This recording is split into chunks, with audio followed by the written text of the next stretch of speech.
Hello students, today we are going to start a new chapter, chapter 4, mangoes round the year. So let's start. Wow, Aman lunch has puris, sweet puris. ये कौन कहते हैं? नीतू कहती है. Then Aman says, hey, today Neetu has brought potato sabji. Then Preeti, I have got bhindi. ये 3 students वो साथ में लंच कर रहे हैं. तो वो उसमें नीतू कहती है अमन से कि अमन तुम्हारे लंच बॉक्स में तो स्वीट पूरीज है. तो अमन कहता है कि हे नीतू तुम तो आज पोटैटो की सब्जी लाई हो. और प्रीति कहती है कि आज मैं भिंडी लेकर आई हूँ. तो उन्होंने लंच शेयर करना स्टार्ट किया. तब अमन कहते हैं oh Neetu I think your potato sabzi है इज स्पॉइल्ड. कि वो कहते हैं ओ नीतू तुम्हारी तो पोटैटो सब्जी खराब हो गई है. तब प्रीति कहती है don't eat that you may fall sick. तो प्रीति कहती है कि तुम इसे मत खाना वरना तुम बीमार पड़ जाओगे. हियर यू टेक सम भिंडी, तुम एक भिंडी ले सकती हो. तो इसके अकॉर्डिंग कुछ क्वेश्चन है, इन्हें हम देखते हैं. How did Aman know that the potato सब्जी हैज़ गॉट स्पॉइल्ड. कि अमन को कैसे पता लगा कि जो पोटैटो सब्जी है वो स्पॉइल हो गई है. क्योंकि उसमें से बैड स्मेल आ रही थी जिसकी वजह से अमन को पता लगा कि जो पोटैटो सब्जी है वो स्पॉइल हो गई है. Next is have you ever seen some food that has got spoiled. How did you know that it was spoiled. क्या आपने कभी देखा है कि जो फूड है स्पॉइल होते हुए देखा है, ख़राब होते हुए देखा है, और आपको कैसे पता लगा कि वो स्पॉइल हो गया है. जब भी कोई भी फूड ख़राब हो जाता है उसमें से क्या आने लगती है, बैड स्मेल आने लगती है. उस बैड स्मेल को देखकर हम लोग ईजिली समझ जाते हैं कि जो फूड है वो स्पॉइल हो गया है. Next is Preeti told Neetu not to eat the potato sabji. What would have happened if she had eaten it? प्रीति ने नीतू से कहा कि तुम ये पोटैटो सब्जी मत खाना. अगर वो पोटैटो सब्जी खा लेते हैं तो क्या होगा. अगर वो पोटैटो सब्जी खा लेते हैं तो वो बीमार पड़ सकती है. It would be fallen sick. तो ये हमारे 3 क्वेश्चंस हो गए. अब हम नेक्स्ट पेज पे चलते हैं. Next right look in your kitchen and write down names of food item that. अब हम किचन में जाते हैं और हमें उन चीज़ों के नाम लिखने हैं. इसके जो टेबल है इसके अकॉर्डिंग हमें 3 फूड आइटम्स के नेम लिखने हैं. कैन गेट स्पॉइल्ड इन 2 और 3 डेज. जो चीज़ें 2 और 3 डेज में स्पॉइल हो जाती है जैसे कि टोमेटो है, ब्रेड है, करीज है, मतलब कि जो सब्जी बनी हुई सब्जियाँ होती है, कुक्ड फूड है, वो 2 और 3 डेज में स्पॉइल हो सकता है. Next is can be kept for a week. जो चीज़ें 1 वीक तक रखी जा सकती है वो कौन कौन सी चीज़ें.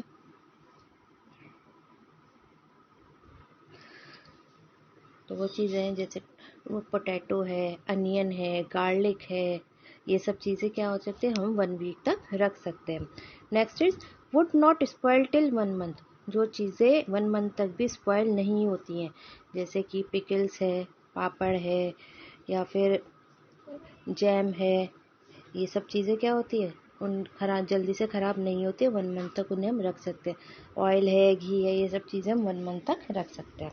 Next is look at your friends list and discuss in the class. अब ये जो आपने जो लिस्ट बनाई है ये आपको फ्रेंड्स के साथ में डिस्कस करना है इसके बारे में. Will your list be the same in all season. What would change. अब आपकी जो लिस्ट है वो हर एक सीज़न में सेम रहेगी, और अगर नहीं रहती तो उसमें क्या चेंजेस हो सकते हैं. अब जो हमारे जो कुछ चीज़ें हैं वो कुछ सीजनल होती है जैसे कि ग्रीन लीफी वेजिटेबल्स है. ग्रीन लीफी वेजिटेबल्स हैं समर में जल्दी ख़राब हो जाती है क्योंकि वो क्या हो जाती है, ड्राई हो जाती है. लेकिन जो विंटर सीजन में वो 2 और 3 डेज तक रह सकती है क्योंकि जो एटमॉस्फेयर होता है हमारा उस टाइम कूल रहता है. और जो रेनी सीजन है, रेनी सीजन में तो चीज़ें बहुत जल्दी, फूड आइटम्स बहुत जल्दी ख़राब हो जाते हैं. तो जो सीज़न के अकॉर्डिंग हमारी जो लिस्ट है वो चेंज हो सकती है. Next is when food get spoiled in your house what do you do with it. अगर आपके घर में जो फूड है वो स्पॉइल हो जाता है तो आप उसको क्या करते हो, we put it into the dustbin. हम उसे डस्टबिन में फेंक देते हैं. Next is Biji returns the bread. Biji ने ब्रेड को रिटर्न कर दिया. क्यों किया, अभी एक छोटी सी स्टोरी है वो देखते हैं. Aman's Biji went to the market to buy bread. Aman की जो बीजी है वो ब्रेड खरीदने के लिए मार्केट गई थी. The shop was very crowded. जो शॉप थी वो उसमें बहुत ज़्यादा भीड़ थी. तो the shopkeeper picked up a packet of bread and gave it to Biji. तो शॉपकीपर ने ब्रेड का एक पैकेट लिया और वो बीजी को दे दिया. She looked at it and return it immediately. तो बीजी ने उसे देखा और उसे तुरंत ही वापस कर दिया। अब उसका क्या रीज़न था कि so look at the picture of the bread packet here and guess why BG return. अब हमें पिक्चर को देखना है, इसमें बताना है कि जो बीजी ने ब्रेड को क्यों रिटर्न किया था। अब आप देखेंगे कि यहाँ पर जो ब्रेड है, ब्रेड पे आपको ये ब्लैक स्पॉट्स दिखाई दे रहे हैं। ये ब्लैक स्पॉट्स क्या होते हैं, ये हमारे फंगस होती है। तो जब है ना ज़्यादा टाइम हो गया ब्रेड को, तो इस वजह से क्या होता है, ब्रेड में क्या हो गया, फंगस हो गई, वो स्पॉइल हो गई, ख़राब हो गई है। तो बीजी ने जब ब्रेड में ये ब्लैक स्पॉट्स देखे तो उन्हें पता लग गया कि जो ब्रेड है उसमें फंगस लग गई, इसलिए वजह से उन्होंने उसे वापस कर दी, उसे रिटर्न कर दी। How did she find that the bread had got spoiled. उन्हें कैसे पता लगा कि जो ब्रेड है, ब्रेड वो स्पॉइल हो गई है, क्योंकि उन्होंने ब्रेड पर क्या देखे, ब्लैक स्पॉट्स देखे, जिसकी वजह से उन्हें पता लगा कि जो ब्रेड है वो खराब हो गई है। Next, find out. Look carefully at 2 और 3 पैकेट्स ऑफ फूड आइटम्स। अब हमें 2 और 3 फूड आइटम्स के पैकेट को ऑब्जर्व करना है, देखना है। What can we know from what is written on the packet. ये कैसे पता लगेगा कि पैकेट में क्या क्या लिखा है, क्या क्या लिखा होता है। तो पैकेट में हमें क्या क्या देखना, क्या क्या देखते हैं हम लोग जब कोई भी चीज़ खरीदते हैं, तो सबसे पहले हम उसकी मैन्युफैक्चरिंग डेट देखते हैं, एक्सपायरी डेट देखते हैं, उसका नेट वेट देखते हैं, उसके प्राइस देखते हैं, उसमें कौन कौन से इंग्रेडिएंट्स यूज़ हुए हैं, उस चीज़ को देखते हैं। तो जब भी हम कोई भी पैकेट खरीदते हैं तो उसमें हम इन चीज़ों को देखते हैं। Next is, when you buy anything from the market, what do you look for on the packet। सबसे पहले हम manufacturing date, expiry date, net weight, उसका प्राइस, ये सब चीज़ें हम लोग उसमें देखते हैं, और कौन कौन से इंग्रेडिएंट्स यूज हुए, स्पेशली उन चीज़ों को हम देखते हैं, उसका weight. Next is, how does food get spoiled. जो फूड है वो कैसे स्पॉइल हो जाता है।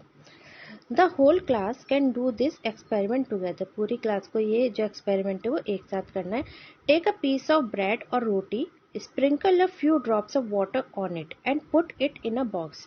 आपको एक ब्रेड या रोटी का एक पीस लेना है, उस पर थोड़ा सा वाटर को स्प्रिंकल करना है और उसके बाद में उसे एक बॉक्स में रख देना है। Close the box, see the bread और roti every day until you find some changes on it. अब हम बॉक्स को क्लोज कर देंगे और उसको देखेंगे, रोज उसे चेक करेंगे जब तक उसमें कोई भी चेंज नहीं आ रहे हैं। Make this table on a chart paper and put it up in the classroom. अब आपको एक चार्ट पेपर पे एक टेबल बनानी है, जैसे नीचे टेबल बनी है उसके अकॉर्डिंग एक टेबल बनानी है और उसे क्लासरूम में लगा देना है। अब उस चार्ट को हर एक दिन जो ब्रेड में जैसे जैसे चेंजेस हो रहे हैं, उस चेंजेस को देखकर हमें यहाँ पर उसको चार्ट को फिल करना है। देखिए जैसे क्या बने, by touch, by smell, by looking through hands lens, by colour, changes in the bread और रोटी। ठीक, तो इसके अकॉर्डिंग हमें देखते हैं। अब इसमें हम एवरीडे हम इसमें नोटिस करेंगे, ऑब्जर्व करेंगे कि उसमें क्या क्या चेंज हो रहा है। जैसे कि हम उसे टच के पहले दिन हम उसे टच करके देखेंगे कि उसमें टच करने में कोई चेंज हुआ है नहीं, फिर उसे स्मेल लेंगे। तो पहले दिन में टच में, स्मेल में कोई ज़्यादा चेंज नहीं होता। उसे अगर हम हैंड लेंस से देखते हैं तब भी उसमें कोई स्मेल नहीं आता, कलर में भी ज़्यादा कोई स्मेल वो चेंज नहीं आएगा। सेकंड डे पे लगभग ऐसे ही रहेगा। थर्ड डे में क्या होगा, वो जब हम टच करेंगे वो थोड़ी हार्ड होने लगेगी, स्मेल उसमें से हल्की हल्की स्मेल आनी स्टार्ट हो जाएगी। भी लेंस से उसमें कुछ नहीं दिखाई देगा और कलर में भी ज़्यादा कोई चेंज नहीं आएगा। फोर्थ डे में वो क्या हो जाएगी, बिल्कुल हार्ड होने लगेगी, उसमें से हल्की हल्की स्मेल आने लगेगी और जब हम लेंस से देखेंगे तो उसमें हल्के हल्के स्पॉट्स आने स्टार्ट हो जाएंगे। अभी उसमें ज़्यादा कलर चेंज नहीं होगा। फिर फिफ्थ और सिक्स डे में हम क्या देखेंगे, वो बिल्कुल हार्ड हो गई है, उसमें से बहुत ज़्यादा स्मेल आने लगी है। हैंड लेंस से देखेंगे कि उसमें ब्लैक कलर के, ब्लैक, ग्रीन, ब्लू, इस तरीके से स्पॉट्स आने लगेंगे और कलर थोड़ा सा चेंज हो जाएगा, क्योंकि वो ग्रीन कलर से, ग्रीन और ब्लैक कलर की दिखने लगेगी। इस तरीके से हम ये अपनी टेबल पूरी फिल कर देंगे। Next is, find out the reason for these changes, from where did the fungus come on the bread. अब हमें ये बताना है कि ये जो चेंजेस क्यों हुए, जो ब्रेड है, ब्रेड पे फंगस क्यों आई, इसका रीज़न क्या होता है। इसका रीज़न होता है कि जब हमारा जो एयर है, एयर में क्या होता है, मॉइस्चर होता है। मॉइस्चर से जब हमारे फूड आइटम्स का रिएक्शन होता है तो उसमें क्या होता है, उसमें चेंजेस होने लगता है, उसमें फंगस आने लगती है। मीन्स कि जो हमारा जो फूड आइटम, हमारी जो ब्रेड है वो क्या नहीं ख़राब होने लगती है, स्पॉइल होने लगती है। किसकी वजह से होता है, हमारे मॉइस्चर की वजह से होता है। जो एयर में हमारा जो मॉइस्चर है, ये रीज़न है ब्रेड किस हमारे फूड आइटम्स के ख़राब होने का। Next is different kind of food item spoil due to different reason. Some food spoil soon, some stay good for long. List some seasons and condition in which food spoils quickly. अब क्या होता है कि हमारे जो food को spoil होने के बहुत से रीजंस होते हैं। कुछ जल्दी स्पॉइल हो जाते हैं जैसे कि, और कुछ बहुत टाइम तक ख़राब नहीं होते हैं। अब हमें सीज़न और कंडीशन के अकॉर्डिंग एक लिस्ट बनानी है जिसमें वो जल्दी ख़राब हो जाती है। जैसे कि समर सीज़न में ग्रीन वेजिटेबल्स ड्राईनेस की वजह से ख़राब हो जाती है, या फिर जो ब्रेड है, ब्रेड क्या होता है 2 और 3 डेज़ में ख़राब हो जाती है मॉइस्चर की वजह से, मतलब कि वो ड्राई भी हो जाती है और वो ख़राब भी होता है, उसमें फंगस भी लग जाती है। जो टोमेटो है, टोमेटो बहुत जल्दी ख़राब हो जाते हैं। हमारी जो करीज़ है, करीज़ का जब मॉइस्चर से कांटेक्ट होता है तो क्या हो जाता है, वो ख़राब हो जाती है। तो बहुत सारे रीज़न्स होते हैं जिसकी वजह से वो ख़राब हो जाती है। सेकंड क्या होता है कि विंटर सीज़न में तो जल्दी से चीज़ें ख़राब नहीं होती है क्योंकि वो जो कूल एटमॉस्फेयर होता है जो उसे प्रोटेक्ट करता है। अब क्या होता है, रेनी सीज़न में जो हमारा जो एटमॉस्फेयर है उसमें बहुत ज़्यादा मॉइस्चर होता है जिसकी वजह से वो हमारे जो फूड आइटम का कांटेक्ट उससे बहुत ज़्यादा हो जाता है, जिसकी वजह से हमारी जो चीज़ें हैं वो बहुत जल्दी ख़राब हो जाती है। इस चीज़ का आप एक्सपेरिमेंट कर सकते हैं घर पे, इसलिए आप ये ऑब्ज़र्व कर सकते हैं सीज़न टू सीज़न में एक ही चीज़ को ऑब्ज़र्व करिए कि वो कितने टाइम में ख़राब होते हैं दूसरे सीज़न में और तीसरे सीज़न में। इस तरीके से आप ऑब्ज़र्व कर सकते हैं, उसको आइडेंटिफाई कर सकते हैं कि कौन से सीज़न में कौन सी चीज़ जल्दी ख़राब हो रही है। Next, given below the some food items and some simple method by which these could be kept fresh for 1 or 2 days. Match the correct pairs. अब हमें इसे मैच करना है और ये बताना है कि ये कुछ फूड आइटम्स दिए हैं, उन्हें प्रॉपर मैच करना है और बताना है कि हम उसे फ्रेश रखने के 1-2 दिन फ्रेश रखने के लिए इनमें क्या कर सकते हैं। देखिए जैसे कि मिल्क है, मिल्क को क्या करेंगे, हम बॉयल करते हैं, मिल्क को बॉयल करेंगे। ठीक, कुक्ड राइस को हम क्या करेंगे, put in a bowl and keep the bowl in a container with some water. Next is dry coriander, उसे हम क्या करेंगे, डैम क्लॉथ में, हल्के गीले कपड़े में हम उसे डैम करके रख देंगे। और ऑनियन और garlic keep it in the dry open place, उसे खुली जगह पे रखेंगे, ड्राई जगह पे, गीली जगह पे नहीं, गीली जगह पे अगर रखेंगे तो क्या हो जाएगी, वो ख़राब हो जाएगी, तो हम इसे ड्राई प्लेस पे रखते हैं। इस तरीके से हम इसे मैच करेंगे। ठीक, और भी बहुत सारे तरीके होते हैं जिससे हम अपने फूड को स्पॉइल होने से बचा सकते हैं। Next is summer treat, mamidi tandra. Mamidi tandra क्या होता है, तो हम जो आम पापड़ खाते हैं उसे हम क्या बोलते हैं, ममीडी टंड्रा। अब हम एक स्टोरी है और इसमें हम सीखेंगे भी कि जो हमें ममीडी टंड्रा मीन्स कि आम पापड़ हम कैसे घर पे बना सकते हैं। Next, Chitti Babu and Chinnamma Babu live in Atreyapuram town in Andhra Pradesh. Chitti Babu और चिन्ना बाबू आत्रेयपुरम शहर में रहते थे। आत्रेयपुरम शहर कहाँ पर है, आंध्र प्रदेश में। The brother spent the summer holidays playing in the mango garden. When the trees are full of fruits, they also like to eat unripe mangoes with salt and chili powder.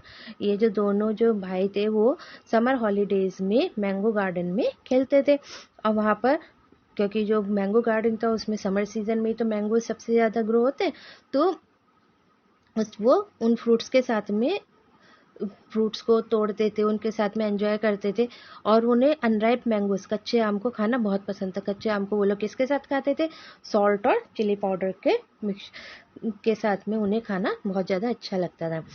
At home, their mother cooks unripe mangoes in different ways. She also makes some kind of mango pickles. The pickles last through the year until the next mango season. और घर पर जो उनकी जो mother थी वो unripe mango से, कच्चे आम से बहुत चीज़ें बनाती थी। वो क्या बनाती थी? मैंगो पिकल बनाती थी, और जो वो पिकल था वो इतनी क्वांटिटी में बनाती थी कि जो वो पूरे ईयर तक वो चलता था। जब तक नेक्स्ट सीज़न, मैंगो का नेक्स्ट सीज़न नहीं आता तब तक वो ख़त्म नहीं होता था, तब तक वो यूज़ करते थे उसे। One evening while having food, Chinnamma Babu asked, "Amma, we have so many mangoes. Make some mamidi tandra, आम पापड़ from them." एक दिन, मतलब एक शाम को जब वो लोग साथ में बैठे थे, चिन्नम्मा बाबू ने अपनी मदर से बोला कि हमें हमारे पास बहुत सारे मैंगोज हैं, तो हमें क्या आम पापड़ बनाना चाहिए, हमें आम पापड़ बनाना चाहिए। मम्मीडी टंडरा मीन्स कि आम पापड़ बनाना चाहिए। Their father said, making mamidi tandra needs 4 week of hard work. उसके फादर कहते हैं कि आम पापड़ बनाने के लिए, मम्मीडी टंडरा बनाने के लिए हमें 4 वीक्स तक बहुत मेहनत करनी पड़ेगी, तभी हमारा मम्मीडी टंडरा मीन्स कि आम पापड़ बनेगा। If you both promise to help us every day for the next 4 weeks,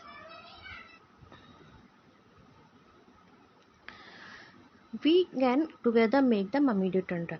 तो उसके फादर कहते हैं कि यदि तुम दोनों प्रॉमिस करो कि नेक्स्ट 4 वीक तक रोज तुम हमारी हेल्प करोगे तो हम लोग मम्मीडी टंडरा साथ में बनाएंगे।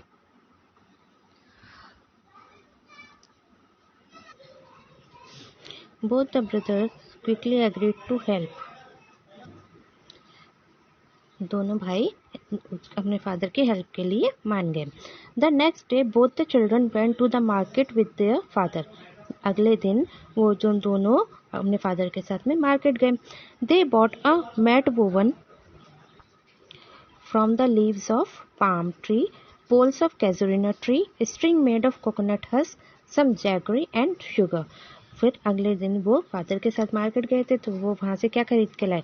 एक वोवन मैट खरीद के लाए, जो किससे बना था? पाम ट्री की लीव्स से बना था, और जिसके पोल्स कैजुरिना ट्री के थे, और कोकोनट हस्क की बनी स्ट्रिंग्स थी, मतलब रस्सी कोकोनट हस्क की बनी थी, और साथ में सम जैगरी, गुड़ और शुगर लेकर आए। अब देखिए यहाँ पे पिक्चर के थ्रू बताया गया कि किस तरह से वो लोग ने एंजॉय किया और मम्मीडा टंडरा बनाया।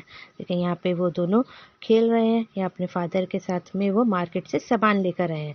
थर्ड, उन्होंने पहले मैंगो का पल्प निकाला है, फिर उसको पल्प को में जैगरी और शुगर को मिक्स करके और मिक्सचर को मैट के ऊपर स्प्रेड कर दिया। उसके बाद में वो लोग एंजॉय कर रहे हैं।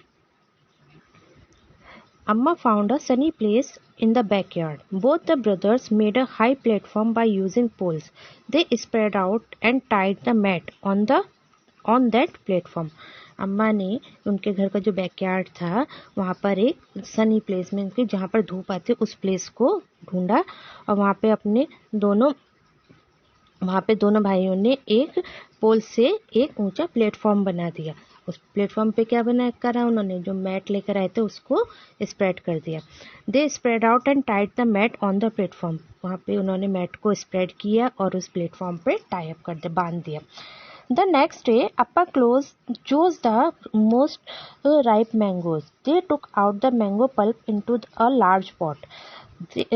Then they strained the pulp through the fine muslin cloth to remove the fibers from the pulp. Then Chitri Babu crushed the gur, jaggery, till there were no lumps. They added the jaggery and sugar in equal amounts. अगले दिन जो अप्पा ने जो सबसे ज़्यादा पके हुए आम थे, उनको चूज़ किया और उनका बड़े से पॉट में पल्प निकाल लिया। अब उसे मसलिन क्लॉथ के थ्रू उसे स्ट्रेन कर लिया, छान लिया। छानने से क्या हुआ कि जो पल्प में जो फाइबर्स थे वो उससे रिमूव हो गए। तब चिट्टी बाबू ने उसमें जैगरी को क्रश कर दिया। जब तक उसमें से लम्स बिल्कुल स्मूथ नहीं हो गए तब तक उसे क्रश किया, और उसे जैगरी और शुगर के इक्वल अमाउंट्स को किसमें? मैंगो के पल्प में ऐड कर दिया। Chinna Babu mix the jaggery and sugar well with a big spoon. Chinna Babu jaggery और शुगर को बड़ी स्पून से प्रॉपर मिक्स कर रहे थे। Amma then spread this pulp into a thin layer over the mat. Amma ने सबसे पहले उसके जो मिक्सचर का जो थिन लेयर थी उसके मैट के ऊपर स्प्रेड कर दी।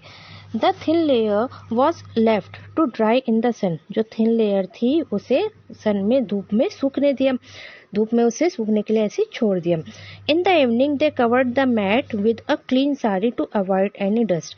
और शाम को इस पे इस लेयर पर अम्मा ने मैट को कवर कर दिया, एक क्लीन साड़ी से, एक साफ साड़ी से कवर कर दिया, जिससे कोई भी डस्ट उसमें ना जा पाए। The next day they again took out some mango pulp. अब नेक्स्ट डे उन्होंने फिर से मैंगो पल्प निकाला, उसमें they added jaggery and sugar into the pulp. जब मैंगो पल्प को निकाल लिया, उसके अंदर उन्होंने जैगरी, गुड़ और शुगर को मिक्स कर दिया। Then they spread the pulp over the previous day's layer. तब उन्होंने जो पहले दिन की जो लेयर थी उसके ऊपर इस मिक्सचर की एक और लेयर को स्प्रेड कर दिया। This work was given to both the brothers. और ये काम किसे दिया गया? दोनों भाइयों को दे दिया गया। Both of them together spread many layers over it for the next 4 weeks। They hoped that it would not rain। और दोनों भाइयों ने उन 4 weeks तक उसके ऊपर बहुत सारी लेयर्स को स्प्रेड कर दिया, और वो बस ये होप करते रहे कि उतने दिन में कोई भी कुछ बारिश ना हो। For 4 weeks they added layer after layer until the jelly grew 4 centimeter thick and looked like a golden cake। उन्होंने 4 weeks तक उन्हें लेयर को ऐड करते गए जब तक कि उसके ऊपर 4 सेंटीमीटर की थिक जेली नहीं बन गई, और वो बिल्कुल ऐसा लगने लगा जैसे कि गोल्डन केक हो। आफ्टर सम डेज अम्मा said the mamidi टंडरा is ready. कुछ दिन बाद अम्मा ने कहा कि जो तुम्हारा ममीडी टंडरा रेडी हो गया, मीन्स कि आम पापड़ रेडी हो गया। We can take it out and cut it into pieces tomorrow. हम इसे कल निकालेंगे और इसके कल पीसेस को कट करेंगे। The next day the mat was brought down from the platform. Mamidi tandra was cut into smaller pieces. The brothers tasted it. It was tasty. अगले दिन मैट को प्लेटफॉर्म से उतार लिया गया। प्लेटफॉर्म से उतारने के बाद में ममीडी टंडरा को स्मॉल पीसेस में कट कर लिया गया और दोनों भाइयों ने उसे टेस्ट किया। वो बहुत ज़्यादा टेस्टी था। Chinnamma Babu said wow how tasty, after all we have also help in making it. तो चिन्नम्मा बाबू ने कहा वाओ ये कितना टेस्टी है, आखिरकार हमने सबकी हेल्प से इसे बना ही लिया। तो आपने देखा होगा कि यहाँ पे किस तरीके से हम इजीली आम पापड़ को अपने घर पे भी बना सकते हैं, और जो बहुत ज़्यादा टेस्टी भी होता है। किस तरीके से हम उसे सन में सुखाएंगे, किस तरीके से हम मैट को लगाएंगे, हर चीज़ को हम लोग इसमें सीखा कि किस तरीके से हम आम पापड़ को अपने घर में बना सकते हैं। लेकिन इसमें हमें किसकी ज़रूरत पड़ती है? बहुत ज़्यादा हार्ड वर्क की ज़रूरत पड़ती है। 4 week तक हमें प्रॉपर हार्ड वर्क की ज़रूरत पड़ती है इसमें। अब इसके अकॉर्डिंग को क्वेश्चन है, इन्हें हम देखते हैं। Why was sugar and jaggery mixed into the mango pulp and dried in the sun. तो इसमें पूछा गया कि जो मैंगो पल्प को शुगर और जैगरी के साथ मिक्स करके सन में क्यों ड्राई किया गया, क्योंकि हमें क्या बनाना था? To make the mamidi tandra. हमें ममीडी टंडरा बनाना था, जिसकी वजह से मैंगो पल्प में हमने शुगर और जैगरी को मिक्स किया और सन में उसे ड्राई किया, धूप में उसे सुखाया। Why did appa first choose the most ripe mangoes to be used for making the mamidi tandra. अब इसमें है कि जो अप्पा ने मोस्ट राइप मतलब कि बहुत ज़्यादा पके हुए मैंगोज को चूज क्यों किया ममीडी टंडरा बनाने के लिए।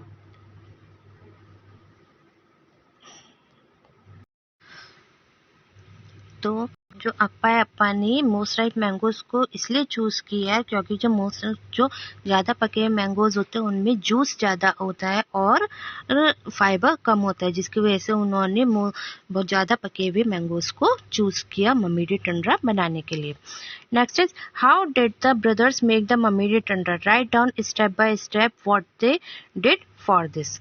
सबसे पहले हमें क्या बनाना है कि जो दोनों भाइयों ने ममीडी टंडरा कैसे बनाया, हमें स्टेप बाय स्टेप बताना है कि उसे कैसे बनाया गया। फर्स्टली क्या किया उन्होंने? फर्स्टली मार्केट से वो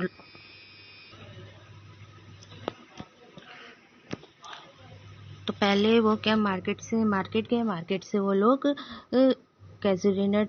कैजुनट ट्री के पोल्स लेकर आए और पाम लीव्स की बनी हुई मैट लेकर आए, जैगरी लेकर आए, शुगर लेकर आए, ये सब चीज़ें लेकर आए। उसके बाद में उन्होंने उसका प्लेटफॉर्म बना दिया।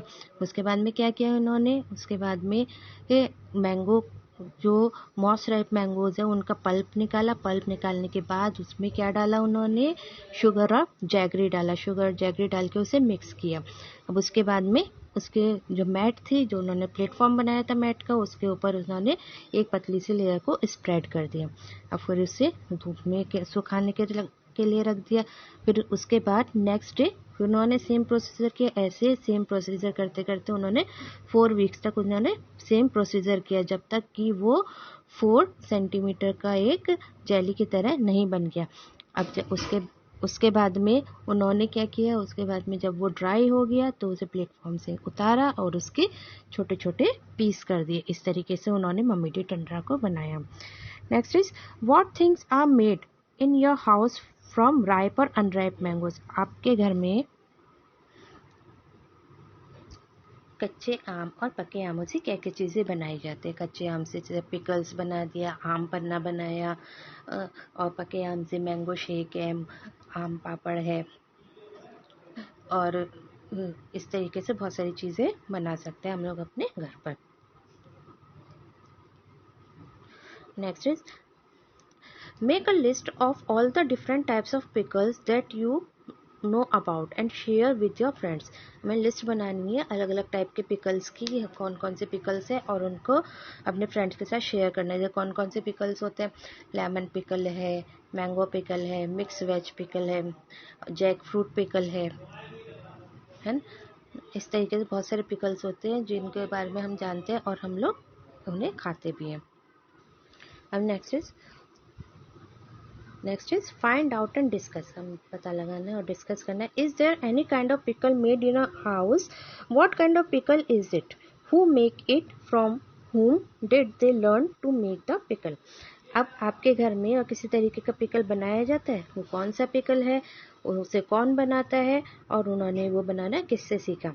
तो हमारे घर में बहुत तरीके के पिकल्स बनाए जाते हैं। तो इसका आंसर है कि जो हमारे घर में जैसे लेमन का पिकल है, ग्रीन चिली का पिकल है, मैंगो पिकल है, बहुत टाइप के पिकल्स बनाए जाते हैं। और उसे हमारे घर में कौन बनाते हैं, हमारी ग्रैंड मदर और मदर बनाती हैं। और उन्होंने ये चीज़ किससे सीखी, वो अपनी ग्रैंड मदर से और मदर से उन लोगों ने ये चीज़ सीखी, पिकल्स को बनाना उन्होंने सीखा है। What all things are needed to make a one type of pickle in your house, how is the pickle made, find out the recipe and write.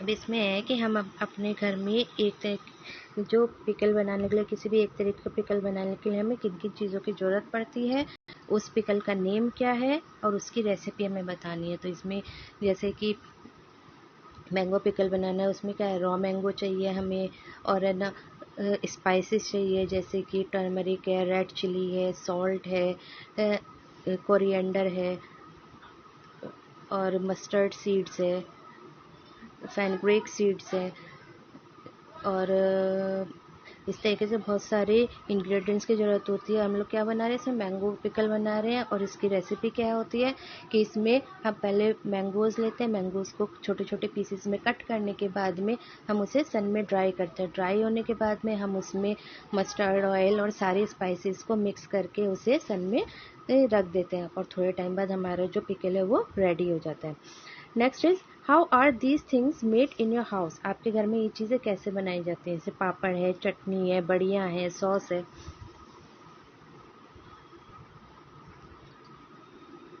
अब देखिए पापड़ है, पापड़ हम लोग, अब इसमें पूछा था कि हम अपने घर में इन चीज़ों को कैसे बना सकते हैं। जैसे कि पापड़ है, पापड़ को हम लोग कैसे बना सकते हैं, जैसे पापड़ बहुत तरीके के बनाते हैं हम। उड़द की दाल के पापड़ हैं, और साबूदाना पापड़ है, ये पोटैटो पापड़ है। तो कैसे बना सकते हैं, जैसे कि पोटैटो पापड़ है, कैसे बनाएंगे हम, पहले पोटैटो को बॉईल करेंगे, बॉईल करने के बाद से पील ऑफ करने के बाद उसको ग्रेट कर लेंगे। ग्रेट करने के बाद हम उसमें स्पाइसेस और सॉल्ट मिक्स करेंगे और उसे प्रेस करके हम लोग सन में ड्राई कर देंगे। इस तरीके से हम लोग पोटैटो पापड़ बना सकते हैं। चटनी के लिए क्या करेंगे हम लोग, चटनी के लिए ग्रीन कोरिएंडर और जिंजर, ग्रीन चिली और सम स्पाइसेस को मिक्स करेंगे और उसे ग्राइंड कर देंगे तो हमारी चटनी बन जाएगी।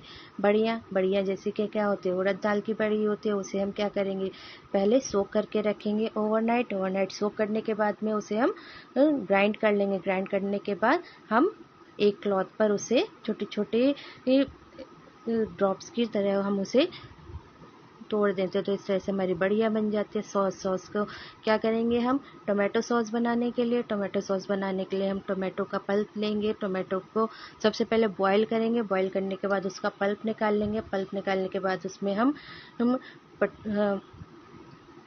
सॉल्ट डालेंगे। सॉल्ट डालने के बाद सॉल्ट है, रेड चिलीज़ है, ये सब डाल के हम उसका हम सॉस बना लेते हैं। इस तरीके से हम लोग ये चीज़ें हम घर पे बना सकते हैं।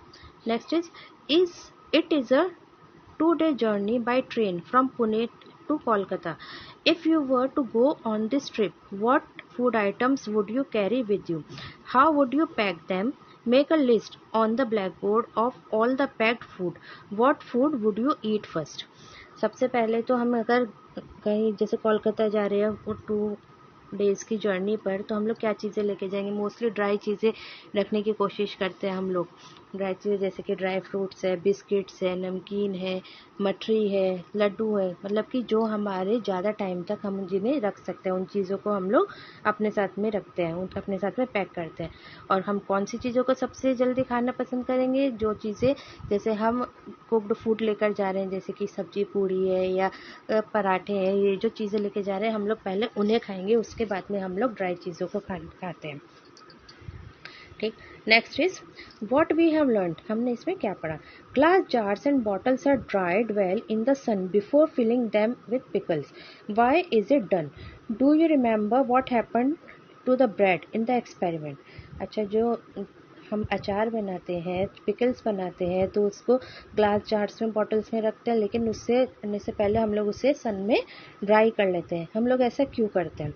हम लोग ऐसा इसलिए करते हैं, अगर उसमें थोड़ा सा भी वाटर रह जाता है, हम लोग वॉश करते हैं, थोड़ा सा वाटर रह जाता है, तो क्या हो जाएगा, उसमें मॉइस्चर आ जाएगा और हमारी पिकल्स क्या हो जाएंगी, ख़राब हो जाएंगी, उसमें फंगस आ जाएगी। उस चीज़ से बचाने के लिए हम उसे सबसे पहले सुखाते हैं, सन में उसे ड्राई करते हैं। Next is to eat mangoes round the year. We make different items like pickle, sam papad, chutney, chikki, etc. Let's some other foods with which we make different things so that we can enjoy it throughout the year. तो इस question में है कि जैसे पूरे साल के लिए जैसे मैंगोज आते हैं, तो है ना, हम लोग क्या बनाते हैं, पापड़, आम पापड़ बनाते हैं, पिकल्स बनाते हैं, चटनी बनाते हैं, चिक्की बना के रख लेते हैं, जो हमारे पूरे साल तक चलते हैं। उसी तरीके से और दूसरे फूड आइटम्स होते हैं जिन्हें हम अलग अलग चीज़ों से बनाते हैं और पूरे साल एंजॉय करते हैं। जैसे क्या होता है, मुरब्बा, जैसे मुरब्बा है, या फिर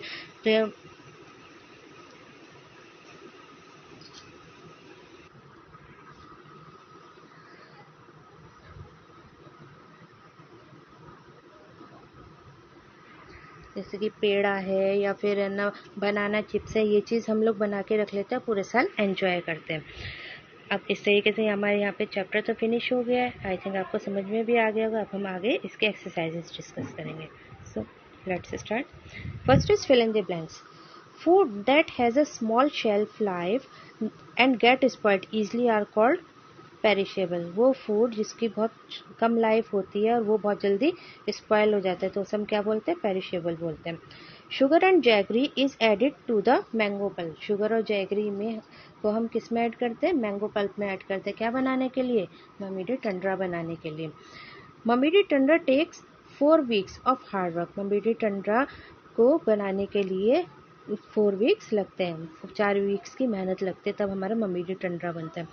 चिट्टी Babu and Chinna Babu live in Atreyapuram in Andhra Pradesh. Chitti Babu और चिन्ना बाबू आंध्र प्रदेश के आत्रेयपुरम में रहते थे। Next is true false. Pulp is strain through a fine muslin cloth. Pulp को मसलिन क्लॉथ से स्ट्रेन किया जाता है, ये क्या है, ट्रू है। Unripe mangoes can be cooked in different ways. जो कच्चे आम है उनको अलग अलग तरीके से बनाया जाता है, ये भी क्या है, ट्रू है। Layer after layer is added until the pulp is 4 centimeter thick. Pulp के ऊपर एक लेयर पे दूसरी लेयर को ऐड कर दिया जाता है जब तक कि वो 4 centimeter थिक नहीं हो जाती, ये भी क्या हमारा ट्रू है। Fungus is not the reason for the spoiling the food. जो फूड को खराब होने के लिए फंगस कोई रीजन नहीं है, ये क्या है, फॉल्स है। फंगस उसका रीजन होता है जो हमारा फूड खराब हो जाता है। Match the following. Milk milk को हम बचाने के लिए, प्रिजर्व करने के लिए हम क्या करते हैं, बॉईल करते हैं। कुक्ड राइस को हम क्या करते हैं, बोल में रखेंगे और उस कंटेनर में थोड़ा सा, उस बाउल को एक कंटेनर में रखेंगे जिसमें थोड़ा सा वाटर होता है। ग्रीन कोरिएंडर को हम डैम्प क्लॉथ में रैप करके रखते हैं। और अनियन और गार्लिक, उनको हम ड्राई प्लेस पर रखते हैं। इस तरीके से हम उसे प्रिजर्व कर सकते हैं। Next is answer the following questions. What is the need of preserving food? Food को प्रिजर्व करने की क्या जरूरत होती है, क्या नीड होती है? Food preservation is needed to prevent the food from spoiling. जो फूड प्रिजर्वेशन है, चीज़ों का, हमारे फूड को स्पॉइल होने से बचाता है। It increases the shelf life of the food and locks the nutrition inside it and makes it safe to eat even after a very long time. ये क्या करता है, जब फूड प्रिजर्वेशन करते हैं तो हम क्या करते हैं, जो फूड है, फूड की लाइफ को हम इंक्रीज कर देते हैं और जो न्यूट्रिशन है, न्यूट्रिशन को उसमें ही लॉक कर देते हैं, इससे उसका न्यूट्रिशन भी खराब ना हो और उसे खाने, लंबे टाइम तक खाने के लिए हम उसे सेव कर सकते हैं। Next is name the conditions which help the growth of germs in food which further spoil it. हमें उन कंडीशन की बतानी है जो जर्म्स को ग्रोथ करने में हेल्प करते हैं, जिसकी वजह से वो स्पॉइल हो जाता है। जैसे कि air and oxygen, moisture, micro organism, light और टेम्परेचर। ये चीज़ क्या होते हैं, जर्म्स को ग्रो करने में हेल्प करते हैं। Next is name the things that are needed to make mamidi tandra. उन चीज़ों के नेम बताने हैं जो ममीडी टंडा बनाने में हेल्प करते हैं। सबसे पहले तो राइप मैंगोज, 4 वीक्स के हार्ड वर्क, एक मैट चाहिए जो पाम ट्री से बनी होती है, पाम ट्री की लीफ से बनी होती है, कैजुरना ट्री के पोल्स चाहिए होते हैं, कोकोनट हस्क की स्ट्रिंग चाहिए होती है, शुगर और जैगरी चाहिए होती है और मसलिन क्लॉथ चाहिए होता है। ये चीज़ों की ज़रूरत होती है ममीडी टंडा बनाने के लिए। What is food preservation? Food preservation क्या होता है? The term food preservation refers to the techniques that help in preventing the spoilage of food. The different methods of food preservation are canning, pickling, drying or freezing, fermentation, addition of chemical preservatives. जो food preservation होते हैं वो techniques होती है जो food को spoil होने से बचाती है और उनके मेथड्स क्या क्या है, जैसे कैनिंग है, पिकलिंग है, ड्राइंग और फ्रीजिंग है, मतलब सुखाना और उससे फ्रीज कर देना है, फर्मेंटेशन है और केमिकल प्रिजर्वेटिव्स का यूज़ करना है, उसमें ऐड कर दिया जाता है। Next is activity. Name the different methods of preservation of food used at your home. हमें मेथड्स बताने हैं प्रिजर्वेशन के, फूड को प्रिजर्व करने के लिए अपने घर में हम फूड को कैसे प्रिजर्व करते हैं, तो उसके हमें मेथड्स बताने हैं। जैसे कि क्या, उसे बॉईल करते हैं, बॉइलिंग है, फर्मेंटेशन है, पिकलिंग है, फ्रीजिंग है, ड्राइंग है। ये सब मेथड्स क्या होते हैं, फूड को प्रिजर्व करने के लिए होते हैं, जो हम लोग अपने घर पे करते हैं। अब यहाँ पे हमारी एक्सरसाइज भी फिनिश हो गई। आई थिंक ये चैप्टर आपको बहुत अच्छे समझ में आ गया होगा। Okay bye bye students, have a nice day.